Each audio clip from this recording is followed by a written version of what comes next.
It's going to be nice, though, I think, getting out of the spotlight and just getting to live my life and do things that I want to do and, not have to sit and I love talking to all of you, but it's going to be nice to not have to sit in front of a microphone, multiple times a week. I really appreciate all of you, but it will be nice to kind of get away and relax for a little bit. As the WNBA is going crazy over her confirmed huge contract in Europe, take a look at how pleased Caitlin Clark is after leaving the toxic society.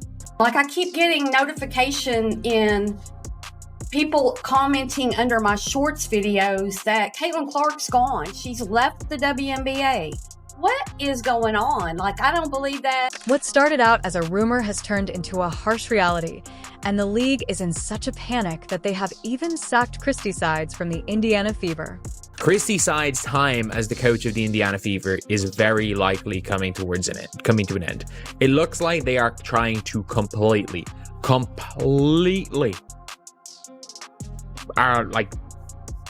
shut it down. There's absolutely no need for Caitlin to stay, but what are the specifics of her new European deal? The commotion is real, and everything seems to be breaking apart.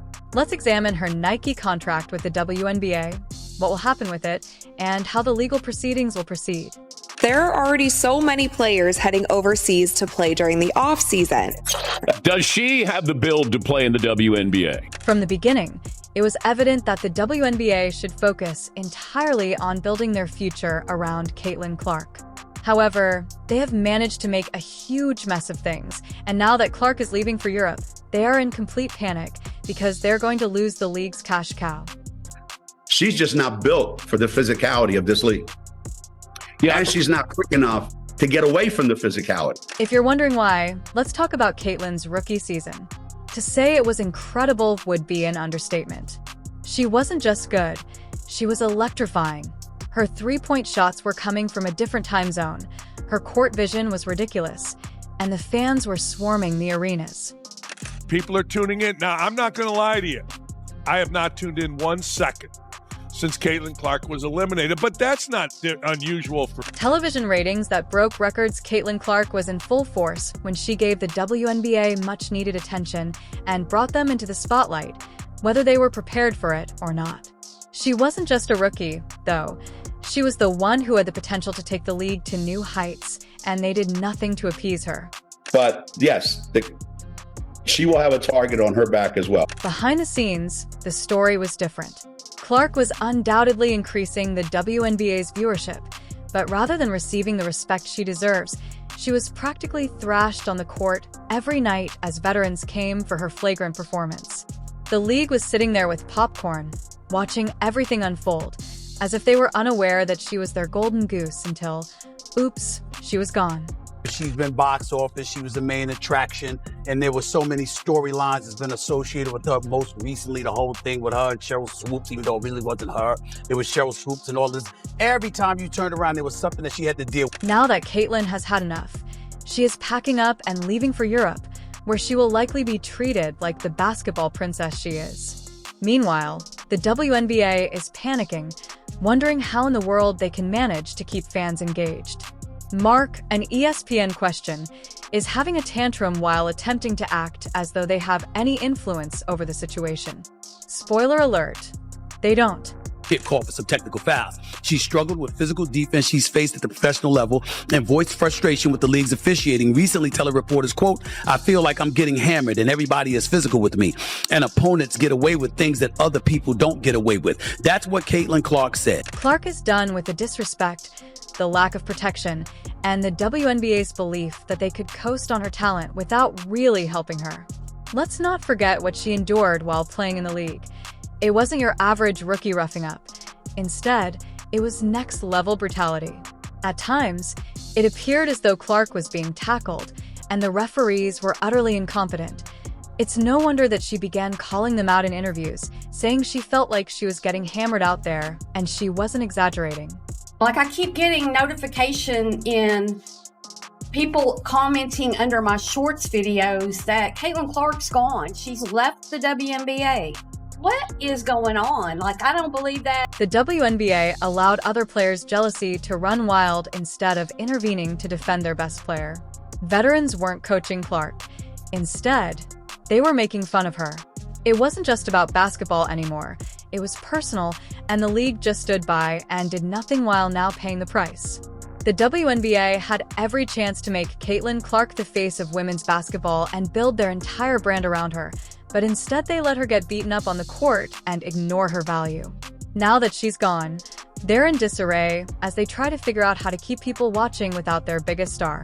Caitlin Clark is done being their punching bag and is taking her talents to Europe, where, let's be honest, they'll probably throw her a red carpet. Hey man, your meal ticket is under constant attack. There's been dirty plays all season. ESPN is also in a frenzy since, guess what? All of the viewers they were counting on to increase their numbers vanished in an instant, leaving the league scratching their heads and wondering what went wrong. The simple fact is that they didn't respect Caitlin Clark, and now they're paying the price.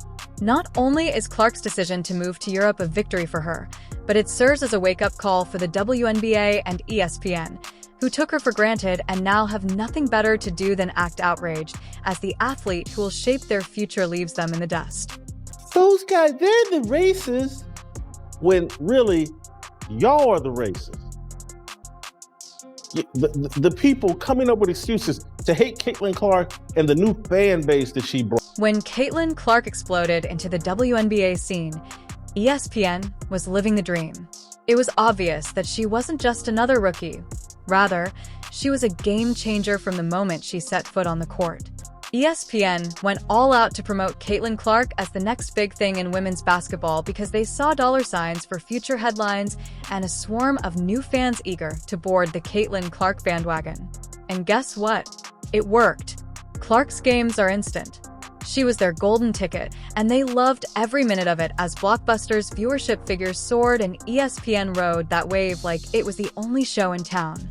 The Michael Jordan of the WNBA was assaulted, has a black eye during the second half of the game because Dejanay Carrington stabbed her with her fingernails in the eye.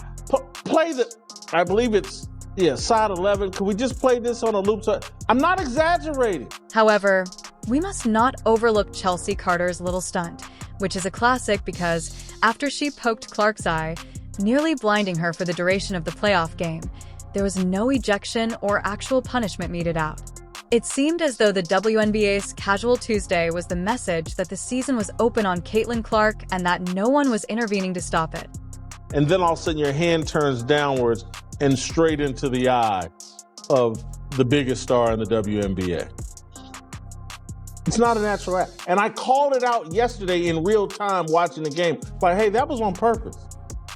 That was not an accident. Additionally, during her rookie season, Clark was the target of 177% of the NBA's egregious fouls. Let that sink in for a moment. She wasn't just singled out more than anyone else. She was essentially a magnet for cheap shots, and 80% of those fouls were from the Chicago Sky. There was also a stat that came out a few weeks ago that said Caitlin Clark received 17% of the WNBA's flagrant fouls this season, and 80% of those flagrant fouls were committed by the Chicago Sky against Caitlin Clark. Now, this one that we see right here that I believe should have been a flagrant foul was not called that. So there have been cheap shots, there have been hard fouls, there have been other plays that haven't even been called flagrant fouls. Carter's shoulder check was only the beginning. During a game where the score wasn't even close, players from Diamond to Shields went one step further and ran her over out of rage. ESPN continued to do business as normal, taking advantage of Clark's fame while she was out there getting pounded, but remaining mute and not criticizing the league or demanding more protection. Let her cook. Y'all stop being petty. Stop being catty, because she like a double-edged sword. She cutting tail left and right, and it's bothering y'all, and I see it. And the dynamics in the locker room were considerably worse. It wasn't the kind of environment where a star could thrive, and Clark wasn't just dealing with cockroaches and physical violence on the court. She was also dealing with a toxic environment within the league itself, where veterans viewed her as a newcomer who didn't deserve the attention she was receiving and did everything in their power to push her out. They no longer saw Clark as someone who might elevate the league as a whole, but rather as a liability who threatened the existing quo. Your biggest star, your meal ticket, the reason why you have relevancy, just got stabbed and assaulted and nothing. The WNBA's inability to see Clark's worth until it was too late is astounding, They had a player who surpasses legends like Sue Bird and Diana Taurasi, not only in skill, but also in impact. Although both players are game icons, they didn't garner the same level of attention or revenue as Clark did in her rookie season. Nevertheless, the WNBA did not do enough to protect her, allowing her to leave, and now they face the fallout. Every time you play rookies, you just want to fucking kill them. I've never experienced the racial comments from the Indiana Fever fan base. It's unacceptable, honestly. We've been professional throughout the whole entire thing. ESPN is in complete meltdown mode now that Clark is gone, as they scramble to keep up with their viewership numbers plummeting without the one athlete who was attracting all of the fans prior to her announcement. ESPN is aware that they're struggling to find ways to keep viewers interested, but without Clark, they're running out of tricks.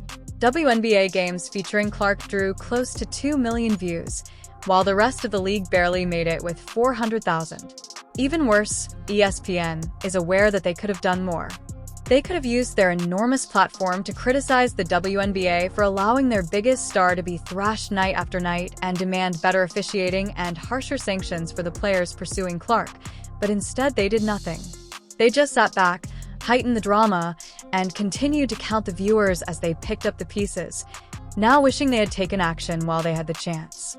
It doesn't matter who you are, what rookie you are, bets are coming at your neck because we're here to show you like this is a grown women's league and this is the best league in the world for a reason. So it doesn't matter who you are. I'll look back in 20 years and be like, yeah, the reason why we watching women's basketball is not just because of one person, it's because of me too, and I want y'all to realize. Since Caitlin Clark was the NBA's golden goose and the player who could have led them into a new era of success, the league let her leave due to internal politics and petty rivalries. Now, as they try to determine what went wrong, it's obvious that they allowed their best player to leave without a fight, and they will be affected for a very long time.